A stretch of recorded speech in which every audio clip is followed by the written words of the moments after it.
Good morning, welcome back to a new blog. আশা করি তোমরা সবাই খুব ভালো আছো, সুস্থ আছো। আর ভালো সুস্থ থাকাটা খুব জরুরি। আজকে সকাল সকাল উঠে পড়েছি, ঝুমাদি এসে গেছে, ঝুমাদিকে পাঠিয়েছি ছাদে জামা কাপড় ভেজাতে। আর ওই বাড়ি যাবো, যত তাড়াতাড়ি এদিকের কাজটা মিটে যাবে তত তাড়াতাড়ি ওই বাড়ি যেতে পারবো। তো ওই বাড়ি যাবো, আর মা ওদিক থেকে আসবে আজকে দুপুরবেলা। আর এই ছোট দিদিন যে গেল, ছোট দিদিনের যে নাতি তাতিন, ওর আজকে জন্মদিন, হ্যাপি বার্থডে। আর তোমরা সবাই ওকে জন্মদিনে উইশ করে দিও। আর হলো মা আজকে ফিরবে, তারপর তো কালকে সকালে আবার মায়ের এক বন্ধুর উনিও চলে গেছেন, ওনার কাজ রয়েছে। মার্চ মাসটা না আমাদের ফ্যামিলিতে এরকম ঘটনা প্রচুর ঘটে। তো যাই হোক, ফেব্রুয়ারি মার্চ কোনোদিনই আমাদের ভালো যায় না। আর আমিও আমার তো অনেকদিন ধরেই ভালো যায় না, আমি এসে দেখলাম ওদেরও খুব একটা ভালো যায় না। যাই হোক, এখন এখানে একটু আলু সেদ্ধ বসিয়ে দিয়েছি, শুভমকে একটু স্যান্ডউইচ করে দেবো, শুভম ওটা খেয়ে বেরিয়ে যাবে, তারপরে এসে ভাত খাবো। এখন চললাম ওই বাড়ি গিয়ে তারপর শুভম ওই বাড়িতে নামিয়ে দিয়ে চলে যাবে।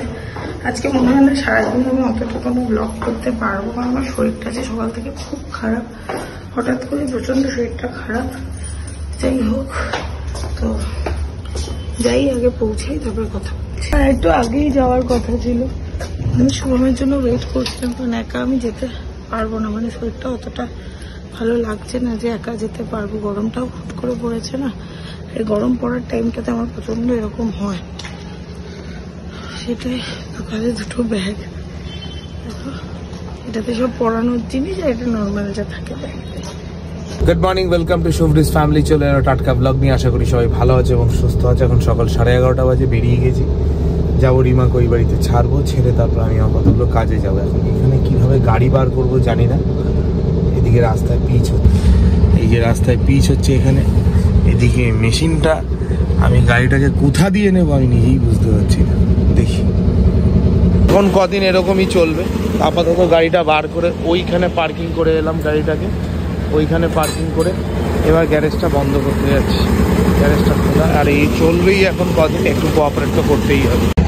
আমাদের এলাকার রাস্তার কাজ আর বন্ধ হবে না, মেশিনগুলো এখানে রেখে যেতে গাড়িটা রাখার খুব অসুবিধা হয়ে গেছে। শুভমকে অতটা দূর থেকে এতটা আসতে হবে। দেখো এই রাস্তাটা দিনের পর দিন খোলা। সত্যি কথা, মানুষের ইমার্জেন্সিও থাকতে পারে, কিন্তু এদের কোনো হেলদোল নেই। আজকে কাজ করছে, আবার 3 দিন করছে না, এরম ভাবেই চলছে। ভালো থাকিস, টাটা। হ্যাঁ, আসতে তো হবে। আজকে রিমা এই বাড়িতে চলে গেল। আজকে আমার শ্বশুর মশাইয়ের মৃত্যুবার্ষিকী, তো সেই জন্য আজকে এখানে এলো, থাকবে এখানে 2 দিন। তোকে আমি নামিয়ে দিই, এখন আমি বেরিয়ে আমাকে নামিয়ে তো আমি অনেকগুলো কাজ সারলাম, কাজটা সেরে তারপরে এই পথ দিয়েই যাচ্ছিলাম। তখন ছোটো মাসির বাড়িতে একবার দেখা করে ছোটো মাসিদের একটু সাথে গল্প করে এই আবার এখন বেরিয়ে যাবো এখান থেকে। আগের দিনে ঘুগনিটা খেয়ে গেছিলাম, ঘুগনিটা দারুণ খেতে, কিন্তু ঘুগনিটা আজকে পেঁয়াজ দেওয়া আছে বলে খাওয়া যাবে না।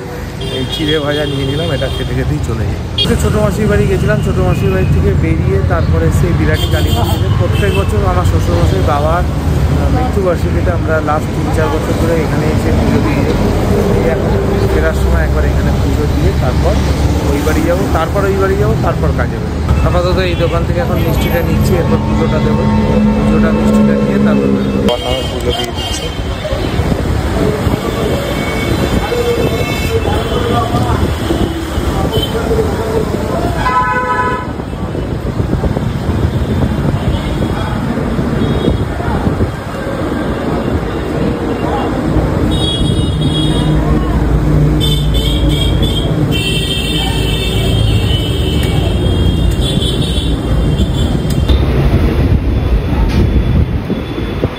আমি তো এলাম সেই দুপুরবেলা, সে গাড়ি থেকে নেমে এইটুকু রাস্তা আসতে গিয়ে এপার থেকে ওপার, সে রোদটা লেগে আমার যে কি শরীর খারাপ লাগলো।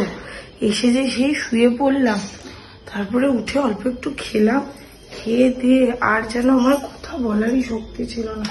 যাই হোক, শুভম এখন আসছে। আজকে দিনটা আমি কোথাও যাই না, বাড়িতেই থাকি, পুজো দিতে যাই, এবার আমার শরীরের অবস্থা খুবই খারাপ। পুজোটাও আজকে শুভমই দেবে, তো আর বেরোতে পারি না, পারিনি আজকে। ফ্যানটা চালালাম, নইলে বসতে পারতাম না।